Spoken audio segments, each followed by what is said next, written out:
আজকে আমাদের সঙ্গে আমন্ত্রিত অতিথি হিসেবে আছেন সিনিয়র সাংবাদিক জনাব মোস্তফা ফিরোজ।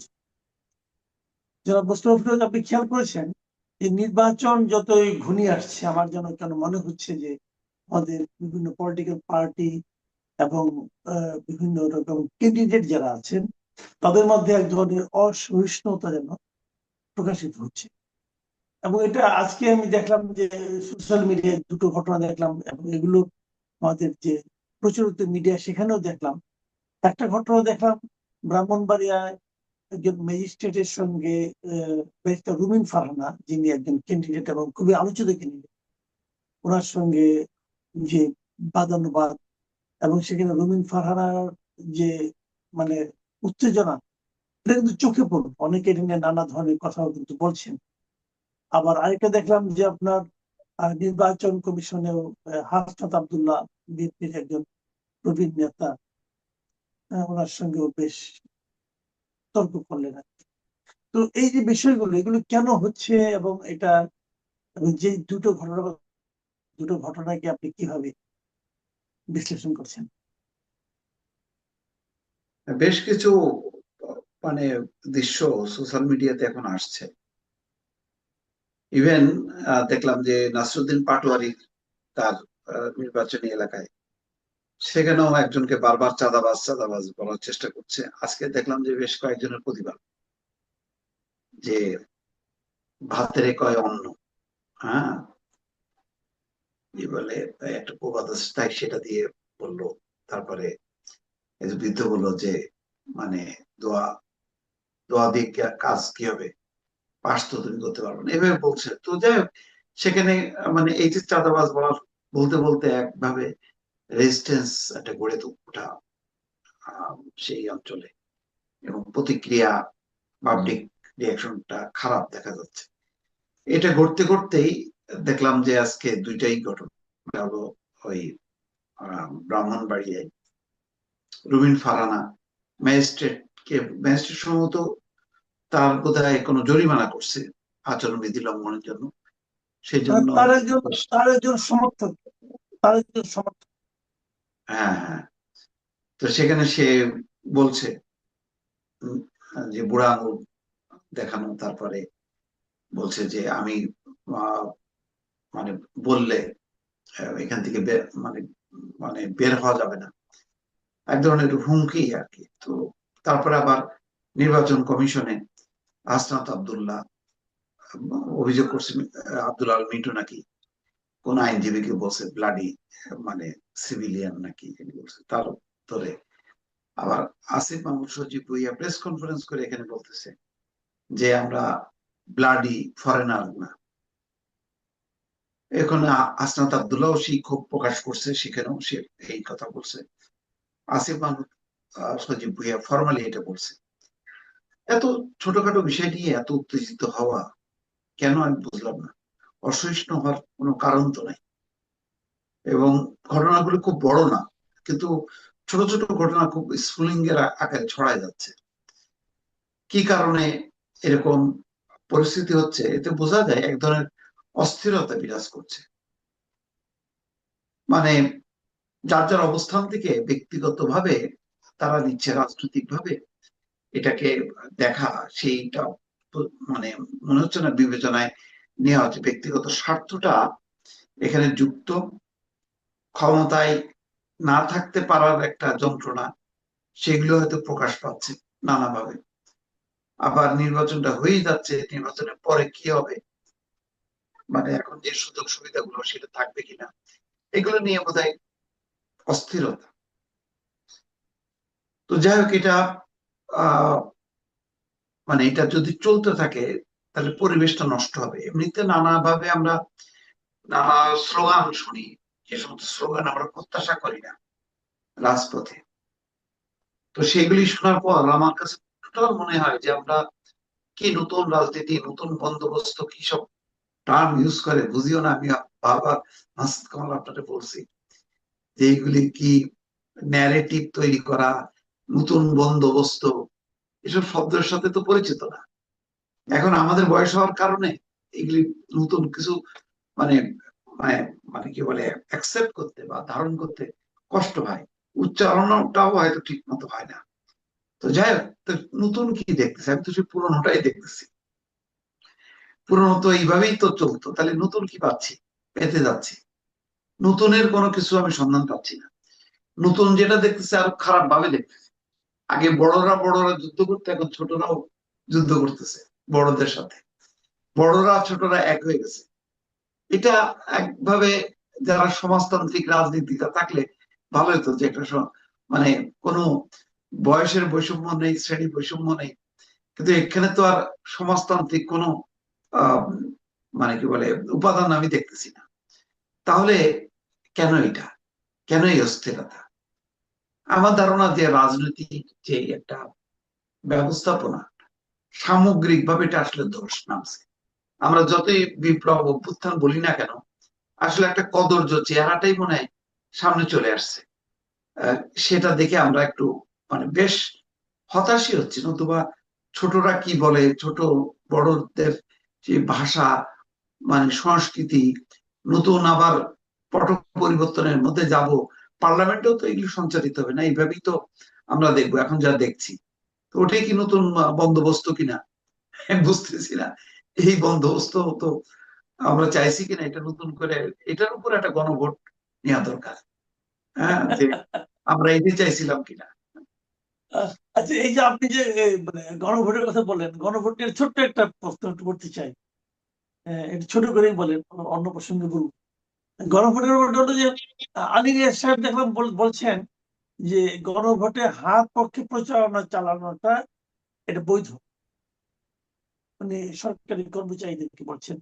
তো আমার একটু জানার খুব আগ্রহ, যদি হার পক্ষে প্রচারণা চালানোটা বৈধ হয়, তাহলে নার পক্ষে যদি কেউ প্রচারণা চালাতে চায় সেটাও কি বৈধ হবে, নাকি তাদের উপর মব লেলিয়ে দেওয়া? তবে ওই এই আওয়ামী দোসর, ফ্যাসিবাদের দোসর, ভারতীয় আধিপত্যবাদ, এগুলি হচ্ছে না। তো এটাকে না রাখলো কেন? শুধু হাটাই থাকতো। এখানে ভারতীয় আধিপত্য আনলো কেন? আওয়ামী দোসর আনলো কেন? পতিত সরকার আনলো কেন? পুরনো বন্দোবস্ত নিয়ে আসলো কেন? এটা তো বুঝলাম না। না, নার পক্ষে তার কেউ থাকবে না। নার পক্ষে থাকবে মানে সুপ্ত বাহিনী, গুপ্ত বাহিনী, যারা মানে গোপনে উপরে থাকবে না, আস্তে করে গেরিলা কায়দায় ভোট দিয়ে আসবে।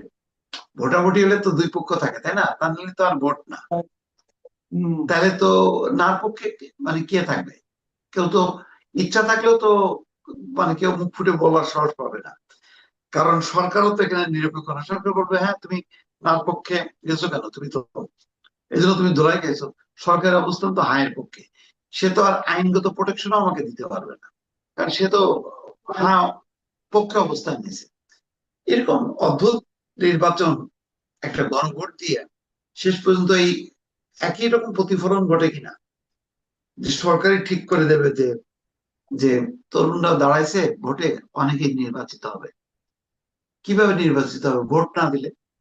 ডক্টর মোহাম্মদ ইউনূস তো বললেন সেদিন, তরুণরা দল তাহলে করেছে। এটাই তাহলে ডক্টর ইউনূসের সেই মানে ইতিহাসের শ্রেষ্ঠ নির্বাচন। যাই হোক, আমি আরেকটা প্রসঙ্গে আসি, যে এই সোশ্যাল মিডিয়া অনেকে কিন্তু বারবার বলছিল যে এবারে নির্বাচনে সোশ্যাল মিডিয়া খুব বড় ভূমিকা রাখবে, এবং অনেকে বলছিল সোশ্যাল মিডিয়া নানা ধরনের এআই দ্বারা অনেক ভিডিও চলে আসবে, নানা ধরনের আশঙ্কার কথা কিন্তু বলা হচ্ছে।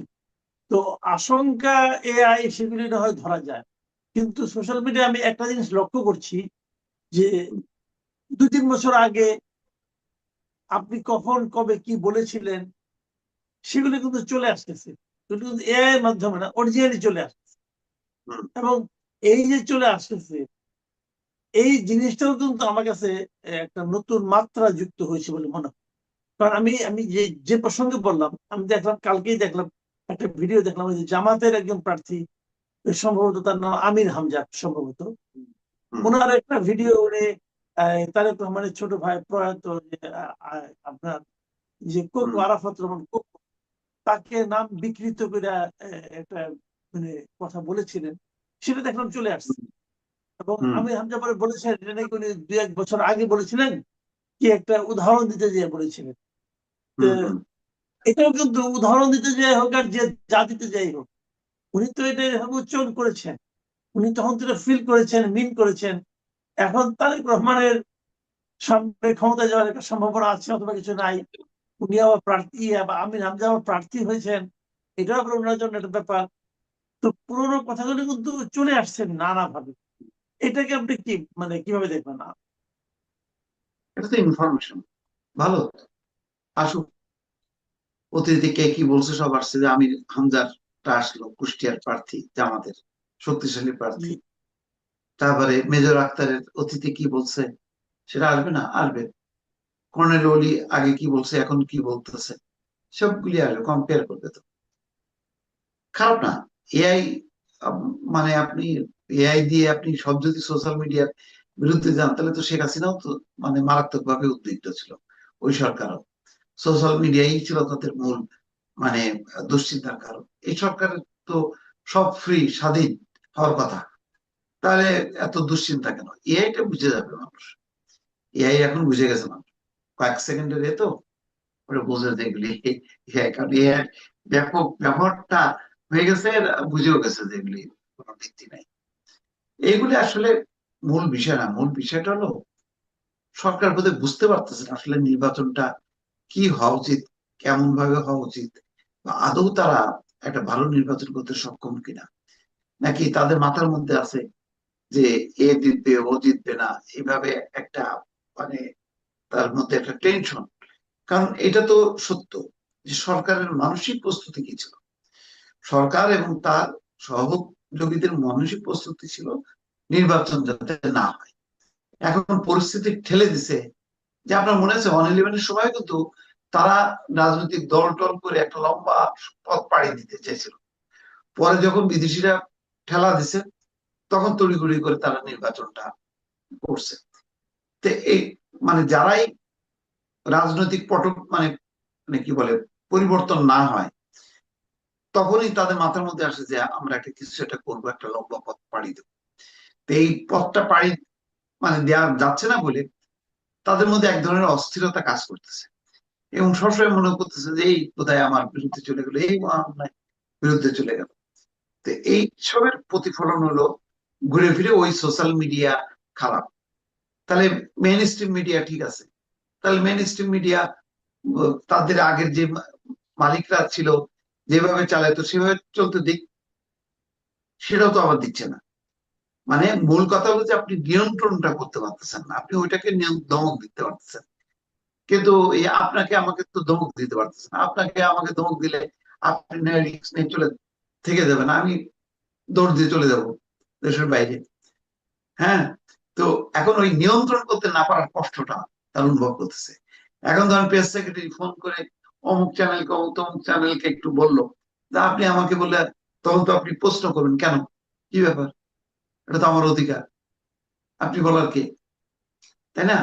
তো এটা, এবং এখানে তো একটা পার্সন, যে পার্সনটা কে তারা ভয় পায়, প্রতিষ্ঠান ভয় পায় না, কারণ প্রতিষ্ঠান জানে যে তাদের উপর নির্ভরশীল, কিন্তু আপনি আমি তাদের উপর নির্ভরশীল না। তো এই কারণেই ঘুরে ফিরে কিন্তু ওই সোশ্যাল মিডিয়াটা তাদের মাথা ব্যথার কারণ হয়ে দাঁড়াচ্ছে। যখন নাকি নিজেদের অবস্থানটা দুর্বল হয়, তখন যখন শক্ত থাকে তখন বলে যে আপনারা স্বাধীন, বলেন, মন খুলে বলেন, প্রাণ খুলে বলেন। আর যখন আস্তে আস্তে মানে নিজেদের অবস্থান দুর্বল হতে থাকে, তখন সোশ্যাল মিডিয়া হয়ে যায় বড় কাজ। তা আমার মনে হচ্ছে এখন সেই অবস্থাটাই তৈরি হয়েছে। আচ্ছা, এই যে জামায়াতের যে জোটটা, তারা বহুল আলোচিত জোট, এবং তারা সমস্ত ইসলামিক ভোটগুলি এক জায়গায় নিয়ে যাবে বলে যে সেই জোটের যে ভাঙনটা হলো, যে আপনার ইয়ে এই ইসলামী আন্দোলন যে জোটের সঙ্গে থাকলো না, এটা নিয়েও কিন্তু নানা ধরনের ইকুয়েশন এখন হচ্ছে। অনেকে বলছে এটা করার মাধ্যমে আসলে বিএনপির খুব সুবিধা হয়ে গেল, এবং বিএনপি কি এই জোটটাকে ভাঙার ক্ষেত্রে কোনো ভূমিকা রাখলো কিনা, ইসলামী আন্দোলন কোনো টোপ দিল কিনা। আবার কেউ কেউ বলছে যে ইসলামী আন্দোলন হয়তো আবার এখন যে আহ, আপনার জাতীয় পার্টির সঙ্গে একটা জোট করতে পারে, সেটা যদি তারা করতে পারে তাহলে হয়তো জামাত যে 3 নম্বরে পৌঁছবে। মানে এই ধরনের নানা ধরনের ইকুয়েশন হচ্ছে। তো এই ইকুয়েশন মূল্যায়নটা কি? হ্যাঁ, ইকুয়েশন তো হবে, কারণ এখন তো মানে ইসলামী আন্দোলন চেষ্টা করবে তার মতন করে এটাকে উম, আহ, জেতার জন্য সেও জোট করবে। সেখানে জাতীয় পার্টি আসতে পারে, অস্বাভাবিক কিছু না। আবার আজকে দেখলাম যত স্বতন্ত্র আছে তারা মিলে একটা জোট করতেছে। তো কেউ কেউ তো আর বসে থাকবে না। ভালো, এটা শত ফুল ফুটুক এবং নির্বাচন করুক, কারণ এমনিতেই আওয়ামী লীগের মতন একটা বড় রাজনৈতিক দল নেই। অন্যান্যরা যদি যার যার অবস্থান থেকে ঝাঁপায় পড়ে নির্বাচন করে, তাহলে নির্বাচনটা প্রতিদ্বন্দ্বিতামূলক হবে, এটা ভালো। কিন্তু একটা জিনিস খুব খারাপ হয়ে গেল, যে তারা এত আদর্শের বড়াই করতেছে, মানে এনসিপি সেখানে গেলই নাকি এই জোটে গেলেই নাকি সংস্কারটা খুব ত্বরান্বিত হবে, এবং এটাই প্রকৃত সংস্কারের ইয়ে। কারণ বিএনপি হচ্ছে প্রকৃত সংস্কার করে না। তো সংস্কারে যদি এত আদর্শিক অবস্থান হয়ে থাকে এবং এই জোটটা বেছে নিল, তাহলে শুধু আসন ভাগাভাগির কারণে ভাঙন কেন? এখন যদিও নানা রকম দর্শন উপস্থিত করতেছে ইসলামী আন্দোলন, কিন্তু আসল তো হলো আসন। আসনে তারা 70টা বা 75টা চাইছিল, সেখানে যদি 60টাও দিত তাহলে ইসলামী আন্দোলনের আর আপত্তি থাকতো না। কিন্তু আসলে মূল কথা হলো যে আসন তো 50টা পর্যন্ত রাজি হয়েছিল, কিন্তু তারা আর রাজি না। কারণ প্রথমে তারা 150 আসন, তারপরে 100 আসন, তারপরে 75 আসন, কিন্তু তারা কোনোভাবে 50টা আসন নেবে না। এই আলোচনাটার ফাঁকে দিয়ে যখন কি ভেঙে গেল, তখন একটা দর্শন আমরা শুনলাম ইসলামী আন্দোলনের পক্ষ থেকে, বলছে যে জামাত ইসলাম ইসলামী আদর্শ থেকে সরে গেছে। কিভাবে সরে গেছে? সরে গেছে দুই ভাবে। একটা, তারা শরিয়া আইন প্রতিষ্ঠা করবে না। তারা বিদেশিদের সাথে বৈঠক করছে, খ্রিস্টান সম্প্রদায়ের নেতাদের সাথে কথা বলার পরে তারা বলছে প্রচলিত যে রাষ্ট্র কাঠামো, এই কাঠামোকেই তারা বিলং করবে। তাহলে ইসলামী আদর্শ প্রতিষ্ঠা হবে কি করে? এক, তারা জোটের অনুমতি ছাড়া তারেক রহমানের কাছে যে বলছে তারা বিএনপি কে নিয়ে জাতীয় সরকার করবে। তাহলে জাতীয় সরকার যদি করে, তাহলে ইসলামী আদর্শ বাস্তবায়ন হবে কি করে? বিএনপি তো আর ইসলামী আদর্শ বাস্তবায়ন করবে না, সে গণতান্ত্রিক আদর্শ বাস্তবায়ন করবে। এখন শুনতেছি তো এটা, কিন্তু তার আগ পর্যন্ত আমরা শুনতাম তো আসন ভাগাভাগি। এমন যদি হইতো যে না, ইসলামী আন্দোলনকে 100টা দেওয়ার পরেও ইসলামী আন্দোলন বলছে যে না, আমরা যেহেতু তোমরা মানে আদর্শের পথ থেকে সরে গেছো, তাহলে বুঝতাম যে তাদের যুক্তিটা যুক্তিসঙ্গত। আবার দেখেন জামাত ইসলামীও দেখেন, তারা জানে ইসলামী আন্দোলন যেটা বলছে এই বক্তব্যটা সঠিক। এটাই তো ইসলামী আন্দোলনের মানে মানে ধর্মীয় যদি ইসলাম নামের হয়, তাহলে তো এটি সঠিক কথা। তাহলে জামাত ইসলাম, তার নাম যেখানে জামাত ইসলাম, সে তাহলে গণতান্ত্রিক। সে মানে ধরেন আমি কমিউনিস্ট পার্টি, এখন আপনি যদি বলেন যে আমার আদর্শ হলো হচ্ছে ইসলামী শরিয়া আইন প্রতিষ্ঠা করা, তাহলে এটা আপনি হাসবেন না যে দল নাম হচ্ছে আমি একটা কমিউনিস্ট পার্টি, কিন্তু মোস্তফা ফিরোজ বলতেছে তার ক্ষমতা গেলে নাকি শরিয়া আইন বাস্তবায়ন করবে। তো জামাত ইসলাম হলো গণতান্ত্রিক আদর্শ কাঠামো করবে। এই যে যত সংস্কার, এটাকে এটা হলো গণতান্ত্রিক একটা আদর্শিক কাঠামো বাস্তবায়ন করা। তো এর সাথে শরিয়া আইনের ইসলামী আদর্শের মিল কোথায়? তা তো নয়।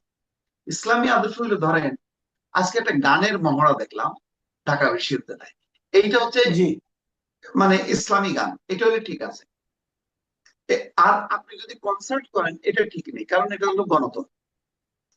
তাহলে গণতন্ত্রে আপনি ইসলামী গানও চলবে, আবার সাধারণ গানও চলবে, কিন্তু অন্য গানকে বলবেন আপনি ইসলাম বিরোধী, আর এই গানটাকে বলবেন ইসলামী। তাহলে তো মানে হইলো না তো। গণতন্ত্র তো ওইটা, গণতন্ত্র তো মানে আপনি যেটা বলতেছেন আপনার তো ইসলামী, আপনার তো এই লাইনটাই ঠিক আছে, তো সেই অর্থে ঠিক আছে। তাহলে জামাত ইসলামও কিন্তু তার আদর্শিক অবস্থানে থাকছে না। আর এরা আদর্শিক অবস্থানের কথা বলতেছে, কিন্তু আসলে হচ্ছে সুবিধাটা। তাহলে এই ঘটনার মধ্য দিয়ে মানুষের সামনে কি প্রকাশ পেল? যে এরা আসলে মূলত ক্ষমতা, এই নানান নাম নাম দিয়ে তারা দল করতেছে সত্য, কিন্তু ভেতরে ভেতরে মানে ঘুরে ফিরে ওই ক্ষমতাটাই হচ্ছে আসল কথা। এনসিপির ক্ষেত্রেও তাই। এনসিপি এখন কি আদর্শ বাস্তবায়ন করবে, যেখানে তার মেজর পার্টি হচ্ছে জামাত ইসলাম। তো সেই জামাত ইসলাম হচ্ছে আহ, তাদের যে আহ, আদর্শিক অবস্থানটা, অফিসিয়াল যে অবস্থানটা, তার সাথে তো এনসিপির মেলে না, তাহলে এনসিপি সেখানে গেল কেন? তো এগুলি একটা বদগোটা অবস্থা। মানে আপনি বিএনপির বিপরীতে আপনি একটা মেরুকরণ করতেছেন, যাতে কোন রকমের তালিবালি করে একটা ক্ষমতায় যাওয়া। এটা ছাড়া আমি তো কোনো মানে আদর্শিক কোন অবস্থান আমি এখানে দেখছি না। আচ্ছা, এখন আমি যে আলোচনাটা বলে এই আলোচনাটা আমাদের শেষ করতে চাই, সেটা হলো আজকে আপনি জানেন যে দেশে একটা বিভিন্ন মিডিয়া ব্যক্তিত্বদের নিয়ে একটা আলোচনা অনুষ্ঠান হয়েছে, এবং সেখানে বিভিন্ন পত্রিকার সম্পাদকরা গিয়েছেন, তারা মিডিয়ার ভবিষ্যৎ নিয়ে কথা বলেছেন। অনেকে মিডিয়ার কর্মীদেরকে ঐক্যবদ্ধ থাকার জন্য মতিউর রহমানের মতো ব্যক্তি আহ্বান জানিয়েছেন। অনেক কিছু হয়েছে। এর মধ্যে আপনি দেখলাম গতকালকেই তো দেখলাম যে আপনি একটা কন্টেন্ট করেছেন আনিস আলমগীরকে নিয়ে, যে আনিস আলমগীরকে কোন মামলায় প্রথম ঢোকানো হলো, তারপরে এখন আবার তাকে আরেক মামলায় দেওয়া হচ্ছে, দুদকের মামলায় দেওয়া হচ্ছে। তো এগুলি যে কেন কোনটা দেওয়া হয় সেটার সম্পর্কে আপনি একটা ইঙ্গিত দিয়েছেন। আমার কথা হলো যে এই যে আজকে মিডিয়াতে এত বড় বড় বিখ্যাত ব্যক্তিরা যে আলোচনা করলেন, আনিস আলমগীরকে যে ধরে নেওয়া যাওয়া হয়েছে, এটা তো বোঝাই যায় যে এখানে টোটালি জিনিসটা একটা মানে একটা লোক দেখানো, তাকে একটু সাহসটা করতে হবে, কাজে এইভাবে নিয়ে ঢুকিয়ে রাখলাম, তাকে জামিন দেওয়া হবে না, আটকে রাখলাম। তো এই দুটোকে আপনি কিভাবে মানে মিলাবেন, যে আসলে মিডিয়া আমাদের দেশে কিরকম আছে এবং তারা কতটা নিরাপদ আছে, নাকি কতটা মিডিয়া কর্মীরা কতটা এতিমের মতো আছে? কি মনে হয় আপনার কাছে? মিডিয়ার এই আয়োজনটা বড় অসময়ে হয়েছে। মানে এই আয়োজনটা তারা আঘাত খেয়ে তারা মানে এখন বুঝতে পারছে, কিন্তু এই বোঝাটা তাদের আরো আগে যদি তারা করতে পারতো, আহ মানে গত 15 বছরে, তাহলে আরো ভালো হতো। তাহলে তারা নিজেদের একটা অবস্থানটা স্ট্রং করতে পারতো। এখন এমন একটা সময় করছে, ঠিক আছে, দেরি করলেও হয়েছে। এটা ভবিষ্যতে যে রাজনৈতিক সরকার আছে, সেই সরকারের ইয়ে আপনার সময়, যাতে তারা তাদের একটা স্বতন্ত্র একটা ভূমিকা যাতে বজায় রাখতে পারে। কিন্তু আসলে তো এর কাঠামোটা আপনার মানে অনেকগুলো প্রতিষ্ঠান তো। এখন দেখেন, ওই যে আপনার মনে আছে আপনার তারেক রহমানের স্ত্রী জোবায়দা রহমান যখন আসলেন, সেই এয়ারপোর্ট থেকে আসা পর্যন্ত এই রোডে উঠছে, ওই রোডে উঠছে, এবার লাইভ দেখানো শুরু করে আমাদের এই চ্যানেলগুলো। এগুলি কেন করে জানেন? করে নিউজের একটা ভ্যালু আছে তা না, করে হচ্ছে চামচামির জন্য। তা আপনি সারা দিন আপনি চামচামি করবেন, তারপর আপনি আবার অধিকার চাইবেন, তো তো হয় না। সাংবাদিকতার ধারে কাছে আপনি নাই।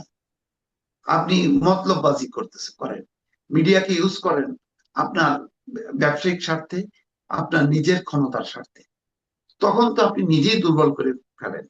সেই দুর্বল প্রতিষ্ঠানগুলো যখন নাকি যারা সত্যিকার সবল প্রতিষ্ঠানের সাথে একত্রিত হইতে চায়, তো সেটা সম্মিলিতভাবে কি শক্তি বাড়ে নাকি কমে, এটা দেখার বিষয়। আর আপনি যদি সোচ্চারে থাকেন, তাহলে এতগুলো সংগঠন মিলে একটা তো প্রস্তাবও নিলেন না আনিস আলমগীরের মুক্তির জন্য, সেটাও তো দেখলাম। নোয়াব, কোয়াব, তারপর কি আটা, কি কি সব নাম আছে, সব মিলিতভাবে তো কোনো পদক্ষেপ তো নেওয়া হচ্ছে না। এর আগেও সাংবাদিক মঞ্জুর আলম পান্না, দেখলাম না সেরকম স্ট্রং কোনো দেখলাম না। তো এগুলি হয়েছে কি, এখন শুধু আপনার এখানে মানে মানে কি বলে, সামগ্রিক ভাবে যদি আপনি না দেখেন, শুধু একটা দুইটা ঘটনার উপর ভিত্তি করে যদি মনে করেন যে মানে এখন থেকে হইতে হবে, তা না।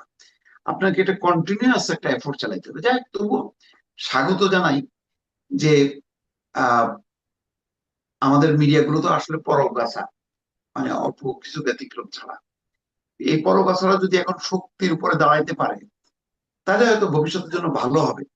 কিন্তু আমার সন্দেহ হয় যে তারা নিজের থেকে কতটা স্বাধীন হইতে চায়। সন্দেহ হয় রাজনৈতিক সরকার আসলে তারা এই ধারাবাহিকতাটা বজায় রাখতে পারবে। জনাব মুস্তফা ফিরোজ, প্রিয় দর্শক, আপনারা শুনলেন মোস্তফা ফিরোজের ব্যাখ্যা, মোস্তফা ফিরোজের বিশ্লেষণ।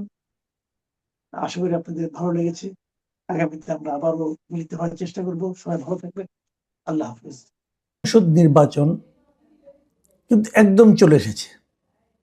সেই হিসেবে ধরতে গেলে বড় জোর 24 দিন আছে। 24 দিন পরেই এই জাতি সিদ্ধান্ত দেবে যে কারা পরবর্তী 5 বছরের জন্য সরকারে থাকবে, কারা দেশ পরিচালনা করবে, এবং রাজনৈতিক দলগুলো অথবা জোটগুলো কিভাবে দেশ পরিচালনা করবে সে সংক্রান্ত কোনো তথ্য কিন্তু এখন পর্যন্ত আমাদের সাধারণ মানুষের কাছে নেই। মানুষ জানে না যে বিএনপি গেলে বিএনপি কি করবে, অথবা জামাত গেলে তার জোটের লোকজনদের নিয়ে গেলে তারা কি করবে। মানুষের কাছে কোনো ইশতেহার কিন্তু এখনো আসেনি, কোনো তাদের কাছ থেকে কোনো অঙ্গীকার নামাও আসেনি। সরকারে দেখি কি করছে, আমি যদি 3টা পার্টিকে ধরি, যে নির্বাচন পরিচালনা করছে নির্বাচন কমিশন, এবং সেই নির্বাচনে অংশ নিচ্ছে কারা? কতগুলি রাজনৈতিক দল, বিএনপি, জামাত সহ বেশ কয়েকটা রাজনৈতিক দল। আর বিপরীত দিকে যে সরকারের এ সময় চুপ করে থাকা উচিত ছিল, কোনো পক্ষ নেওয়ার কথা ছিল না, সেই সরকার নিজেও একটা পার্টি হয়ে গেছে। এবং সেই সরকার এখন মাঠে নেমেছে, তার সমস্ত ইনস্ট্রুমেন্টকে সঙ্গে নিয়ে মাঠে নেমেছে কি করতে?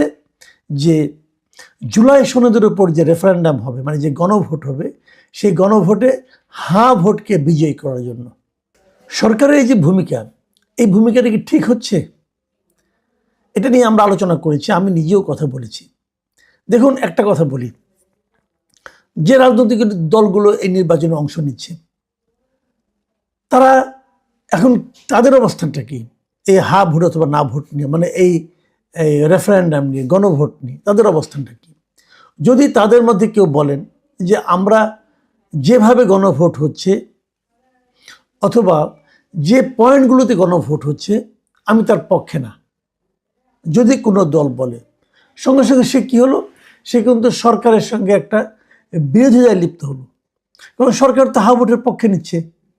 তাহলে ওই রাজনৈতিক দলটা অথবা ওই পক্ষটা অথবা ওই প্রার্থীটা সরকারের সঙ্গে একটা মুখোমুখি অবস্থান দাঁড়িয়ে গেল। তাহলে সে কি সরকারের কাছ থেকে এই নির্বাচনে নিরপেক্ষ আচরণ পেতে পারবে? পাওয়ার কোনো সম্ভাবনা থাকবে? এ কথা কোনো জবাব আছে? দেখুন, সরকার কিন্তু নেমেছে একেবারে নির্লজ্জভাবে, কোনো রাগ ঢাকার নেই। সরকার প্রধান উপদেষ্টা নিজেও বলছেন যে আপনারা হা ভোটকে জয়যুক্ত করুন। রাস্তার আপনার মোড়ে মোড়ে দেখবেন, বিভিন্ন সরকারি অফিসে দেখবেন, ব্যাংকগুলিতে দেখবেন, তারা হা ভোটের পক্ষে প্রচারণা চালাচ্ছে। এই প্রচারণা চালাতে গিয়ে যে বিপুল খরচ হচ্ছে, এই খরচ কে দিচ্ছে? সরকার দিচ্ছে।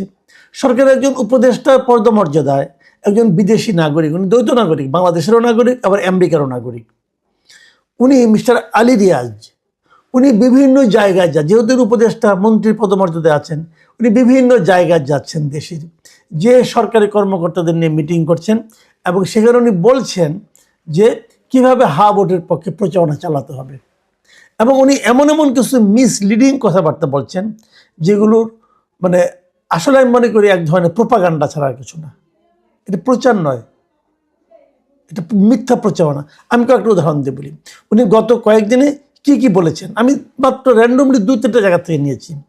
এক জায়গায় উনি বলেছেন গণভোটে হা ভোট দিলে তরুণরা বৈষম্যহীন বাংলাদেশ পাবে। মিস্টার আলী রিয়াজকে আমি প্রশ্ন করতে চাই, বৈষম্যহীন অর্থ বুঝেন? অনেক তো বিদেশে লেখাপড়া করেছেন, বিদেশে মাস্টারি করেন, ওখানেই থাকেন, মাঝে মাঝে বাংলাদেশে আসেন। আপনাকে আমি প্রশ্ন করতে চাই, বৈষম্যহীন বাংলাদেশ পাবে আপনি গ্যারান্টি দিচ্ছেন? কিভাবে দিচ্ছেন? যদি জুলাই সনদ পাশ হয়, তাহলে জুলাই সনদ পাশ হলেই বৈষম্যহীন হয়ে যাবে বাংলাদেশ? আপনি যে লিখিত যে সংবিধানটা দিয়েছেন, যে কাজগুলো তো আপনার কাজ ভাই, এটা তো ইয়োর ব্রেন চাইল্ড না? আপনার সন্তানকে আপনি সবাইকে খাওয়ানোর চেষ্টা করছেন যে আপনার সন্তানের মতো সুদর্শন সন্তান আর নাই, এটা আপনি বলার চেষ্টা করছেন। পৃথিবীর সব পিতামাতাই তাই করে, আপনিও তাই করছেন। কিন্তু আপনি তো নিজেই এই দেশকে ওন করেন না ভাই। আপনি অর্ধেক বাংলাদেশি, অর্ধেক আমেরিকান, এবং আপনি যখন গিয়ে জুলাই সনদটা করেন, তারপরে আপনি যে আমেরিকান আবার দূত উঠে যে দেখা করে আসেন, দেখেন ম্যাডাম যা বানালাম, দেখেন স্যার যা বানালাম সেটা আপনারা যা চেয়েছিলেন তা পারলাম কিনা। আপনি তো সেই লোক, আপনি আমাকে বৈষম্যহীন সমাজের লোভ দেখাচ্ছেন কিভাবে? দেখুন, যে ৭২-এর সংবিধানের আপনি এত সমালোচনা করেছেন, সে ৭২-এর সংবিধানে কোথাও লেখা আছে যে সমাজ বৈষম্যমূলক হবে? লেখা তো নেই। তাহলে আপনি আপনার সংবিধানে কি লেখা আছে কি নেই তার উপর কি সমাজের বৈষম্য অথবা বৈষম্যহীনতা নির্ভর করে? কোথাও কি ৭২-এর সংবিধানে কোথাও কি লেখা ছিল যে দেশ থেকে অর্থ বিদেশে পাচার করা যাবে? লেখা ছিল? কোথাও কি লেখা ছিল যে মানুষের ভোটাধিকারকে ছিনিয়ে নিতে হবে? কোথাও কি লেখা ছিল যে প্রধানমন্ত্রী স্বৈরাচারী হয়ে উঠবেন? লেখা নাই, এগুলি লেখা থাকে না। এগুলো যারা প্রয়োগ করে তাদের মন মানসিকতার উপর নির্ভর করে। এই যে আপনি এখন গাইড জুড়ে বলতেছেন যে হার উপর ভোট দিন আপনারা, ভোট দেওয়াটা সরকারি কর্মচারীদের তার পক্ষে প্রচারণা করার দায়িত্ব, এটা কোথায় লেখা আছে? আপনি গাইড জুড়ে চালাচ্ছেন, আপনি গাইড জুড়ে বলতেছেন এটা বৈধ। আচ্ছা, যদি বৈধ হয়, যদি ভোটের পক্ষে প্রচারণা চালাটা বৈধ হয়, তাহলে নিশ্চয়ই না ভোটের পক্ষে প্রচারণা চালানো বৈধ হবে। যদি কোনো সরকারি কর্মকর্তা বলেন যে আমি মনে করি যে ভোটের ভালো হবে না ভোটে ভালো হবে, আমি তাহলে না ভোটের পক্ষে প্রচারণা চালাই, চালাতে দেবেন আপনারা? তাকে তো ফ্যাসিস্টের দোষর বলে জেলে ঢুকাই দিবেন। এটাই তো করবেন। কারণ আপনি যেটা বলছেন, আপনার সরকারের লোকেরা বলছেন, কিন্তু এ সংক্রান্ত কোনো কি আইন পাশ করেছেন আপনারা যে ভোটের পক্ষে ভোট দিতে হবে? কোন আইন পাশ করেছেন? যদি আইন পাশ না করেন তাহলে সরকারি কর্মকর্তারা আপনার এই ব্যক্তিগত কথা শুনবে কেন? আপনি, আপনাদের যারা সহকর্মী আছেন, যারা উপদেষ্টা আছেন, এমনকি প্রধান উপদেষ্টা আছেন, আপনাদের মুখের কথা আমরা শুনবো কেন? কেন শুনবো বলেন? আপনি কি ভোট তো দিচ্ছেন, আপনি তাহলে ভোট দিন না, আপনি সিদ্ধান্ত দিয়ে দেন যে ভোট জয়যুক্ত হয়েছে, কোনো সমস্যা তো নাই। আপনি ভোট দিচ্ছেন, দিয়ে আবার সরকারিভাবে সরকারি অর্থ ব্যয় করে এই পক্ষে প্রচারণা চালাচ্ছেন। এটা কোন ধরনের প্রতারণা? এটাকে আপনি পারেন? দেখেন আলী রিয়াজ আরও কি বলেছে। আলী রিয়াজ বলেছেন সরকারের ফ্যাসিস্ট হয়ে ওঠার পথ বন্ধ করতেই এই গণভোট। এটুকু ঠিক আছে, গণভোট ঠিক আছে, কিন্তু তারপর উনি বলেছেন এখানে আপনারা সবাই ভোট দিন। ভোট দিলেই এই সরকার আর ফ্যাসিস্ট হয়ে উঠতে পারবে না। আবার আরেক জায়গায় বলেছেন গণভোটের প্রচারণায় প্রজাতন্ত্রের কর্মচারীদের বাধা নেই। আলী রিয়াজ, এই হলো ওনার আইন বোঝার ক্ষমতা। এই বোধ বুদ্ধি নিয়ে উনি সংবিধান পরিবর্তন করছেন। বাধা থাকবে না কেন? আপনি চট করে করবেন কি ইংল্যান্ডের উদাহরণ নিয়ে আসবেন যে ব্রেক্সিটের পক্ষে তারা করেছিল। আরে ভাই, ব্রেক্সিটের পক্ষে তো গণভোট ইংল্যান্ডে হয়েছিল একটা মাত্র ইস্যু, যে আপনারা কি ইউরোপিয়ান ইউনিয়নের সঙ্গে থাকতে চান কি চান না, অথবা না। ওখানে কোনো প্যাকেজ ছিল? আমি গতকালকে বলেছিলাম যে প্যাকেজের কি সমস্যাটা হয়, যে 4টা 5টা প্রশ্ন 10টা প্রশ্নের উত্তর একটা অথবা না দিয়ে বলা যায় না। ওখানে অনেক রকম কথা থাকে, একটাকে আমার মনে হয়, আরেকটাকে আমার না মনে হয়, আমার অপশন থাকে না। আপনি আমাকে একটা প্যাকেজের মধ্যে আপনার ধরেন 84টা প্রশ্ন, তার মধ্যে 30টাতে একমত হয়েছে ধরলাম, আর বাকি থেকে 54টা। তো 54টা বিষয়ে যেটার মধ্যে রাজনৈতিক দলগুলি একমত হয় নাই, সেটাকে আপনি আমাকে দিয়ে না বলাচ্ছেন কেন? আমি 54টাকে বললে সবগুলিকে বলতে হবে, আর না বললে সবগুলি না হয়ে যাবে। এটা আপনি কীরকম একটা উদ্ভট নিয়ম জারি করেছেন। তারপরেও প্রজাতন্ত্রের কর্মচারীদের জন্য আপনার বাধা নেই বলছেন, মানে কি? প্রজাতন্ত্রের কর্মচারীদের বলতেছেন যে আপনার ভোটের পক্ষে প্রচারণা চালান। যদি ভোটের পক্ষে প্রচারণা চালানো যদি বাধা না থাকে আইনগত, তো না ভোটের পক্ষে প্রচারণা চালাতে আইনগত বাধা থাকে, কথাটা করতে দিবেন? কেউ যদি বলে আমি না ভোটের পক্ষে প্রচারণা চালাচ্ছি, সে কি মুক্ত থাকতে পারবে আপনার মনে হয়? আপনাদের আইন শৃঙ্খলা, আপনাদের আইনের শাসন আমরা দেখছি না যে এরকমভাবে ওনারা নানা জায়গায় নানা কথা বলে বেড়াচ্ছেন। পলিটিক্যাল পার্টিগুলো কি বলছে দেখেন, যারা নাকি এই আলী রিয়াজ সাহেবদের মতো লোকদের এই সমস্ত কথাবার্তাকে পছন্দ করছে না, তারাও কিন্তু সরাসরি বলার সাহস পাচ্ছে না পলিটিক্যাল পার্টিগুলো। কেন? বললে পরে তাদেরকে স্বৈরাচারের দোষর হিসেবে আখ্যায়িত করে আবার একটা মব পরিচালনা করা হবে। এটা কি একটা মবের নির্বাচন হচ্ছে? দেখুন, আমির খসরু মাহমুদ চৌধুরী বিএনপির নেতা, উনি কি বলেছেন? ওনার এই বক্তব্যটা আমাকে পছন্দ হয়েছে। উনি বলেছেন, কোনো বিশেষ ক্ষেত্রে ভোট দেওয়ার কথা বলা সরকারের উচিত নয়। তার মানে এই যে আপনি হার পক্ষে প্রচারণা চালাচ্ছেন, এটা কিন্তু বিএনপি পছন্দ করছে না, কিন্তু বিএনপি সরাসরি বলার সাহস পাচ্ছে না, কারণ মবের ভয়ে। আপনাদের তো একটা অস্ত্র আছে, সারা দেশে মব লেলাই দেবেন, এই দেখো বিএনপি না ভোটের পক্ষে বলছে, হা ভোট বলছে না, মানে জুলাই চেতনা তারা ভুলুণ্ঠিত করছে। আচ্ছা আমি একটা কথা বলি, জুলাইয়ের যে চেতনা, সেই চেতনাকে আপনাদের তৈরি জুলাই সনদ সম্পূর্ণভাবে কি ধারণ করতে পেরেছে? পারেনি তো। আমি একটা উদাহরণ দেব, বলি ছোট্ট একটা। ধরা যাক আমার জ্বর হয়েছে, আমাকে এনে আমার একজন বলছে তুমি ওষুধটা খাও, খেলেই তোমার জ্বর ভালো হয়ে যাবে। তো আমি কি জানতে চাইবো না ওষুধটা কি? এটা কি প্যারাসিটামল, নাকি এটা ডায়াবেটিসের ওষুধ, নাকি এটা প্রেশারের ওষুধ? আমি জানতে চাইবো না? আমি তো জানতে চাইবো। এই জানতে চাওয়াটা কি অন্যায়? আপনি বলছেন তুমি এটা খাও, চোখ বন্ধ করে আমার ওপর আস্থা রাখো, আস্থা রেখে খাও। তখন আমি জানতে চাইবো, ভাই যান আপনি কে? আপনার কি আসলে মেডিকেল সায়েন্সে কোনো ডিগ্রি আছে, নাকি আপনার কাঠ মিস্ত্রি? আমার তো জানতে চাইতে হবে। তা আপনি কে? আলী রিয়াজ সাহেব কে? তার কথা অনুযায়ী আমাকে বিশ্বাস করতে হবে যে হা ভোট দিলেই দেশের বৈষম্যহীন সমাজ প্রচারিত হয়ে যাবে, হা ভোট দিলেই এই দেশে একটা পাওয়ারফুল কিছু হয়ে যাবে, হা ভোট। এটা আপনি কি করে আপনি বলেন? অথচ দেখেন প্রচারণাটা কোন পর্যায়ে গেছে। আমি দেখলাম আজকে সিলেটে আমাদের স্বাস্থ্য উপদেষ্টাকে জানেন আপনারা? হয়তো বোধহয় ভুলে গেছেন, কারণ ওনার তো কোনো কর্মতৎপরতা কখনো দেখি নাই। ওনার নাম হলো নূরজাহান বেগম।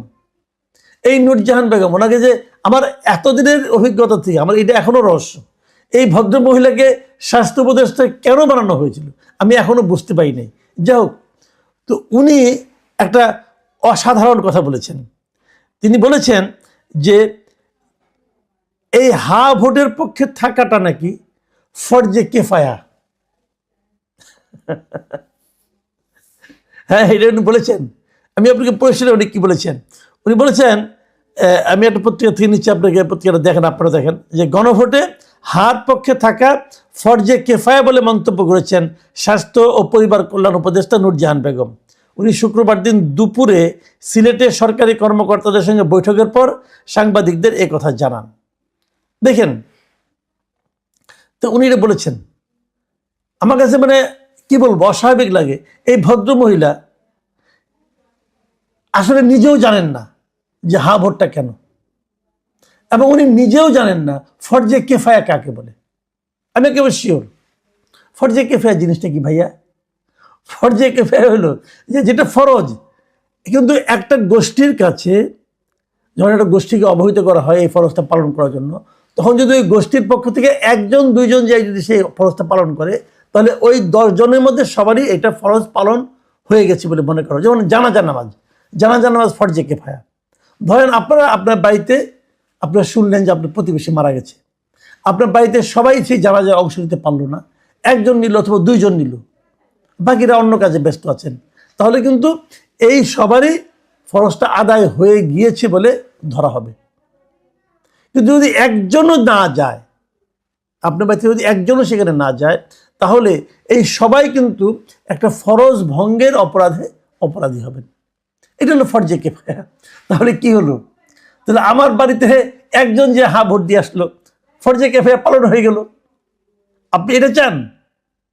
তাহলে আর কেউ গেল না, আমার গোত্র থেকে একজন গেল, আর বাদ বাকি সবাই যে না ভোট দিল, তাহলে আপনি কি করবেন ভাই? উনি ফরজে কেফায়াও বুঝেন না, উনি গণভোটও বুঝেন না আসলে।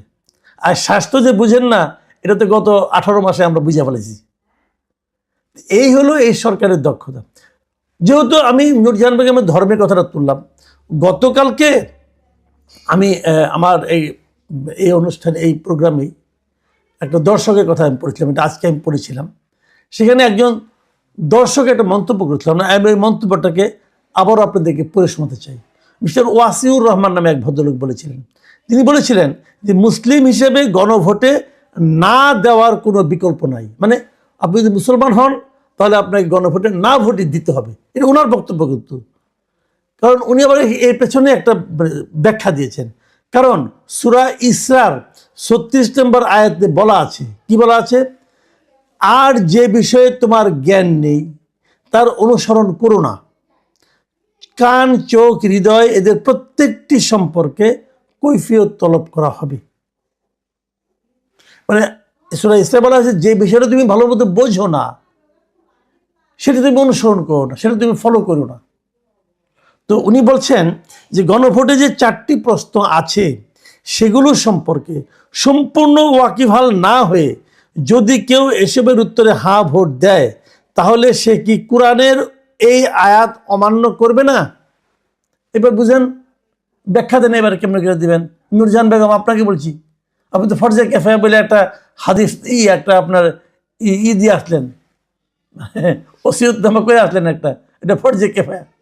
তো ওটা যদি ফরজে কেফায়া হয় তাহলে সূরা ইসরার 36 নম্বর আয়াতের যে প্রশ্নটা মিস্টার ওয়াসিউর রহমান তুলেছেন, আপনি এটাকে কীভাবে এক্সপ্লেন করবেন? এই যে 4টা প্রশ্ন আছে, এই 4টা প্রশ্ন সম্পর্কে কি সবাই সম্পূর্ণ ওয়াকিবহাল? না, ওয়াকিবহাল না। এই যে আপনি আমরা শুনছেন আপনার আমার অনুষ্ঠান, আমি আপনাকেই প্রশ্ন করি, আপনি কি গণভোটের দেওয়া 4টা প্রশ্ন সম্পর্কে ডিটেল জানেন, বোঝেন? না বুঝলে হা অথবা না দিয়েন না, বুঝে দেন। হা দিলেও বুঝে দেন, না দিলেও বুঝে দেন। বোঝেন আপনি? এই হলো আমাদের দেশ, এই হলো আমাদের দেশ পরিচালনাকারী সরকার এবং সরকারের লোকগুলো নিজেদের স্বার্থ সিদ্ধির জন্য তারা যখন যাকে যেভাবে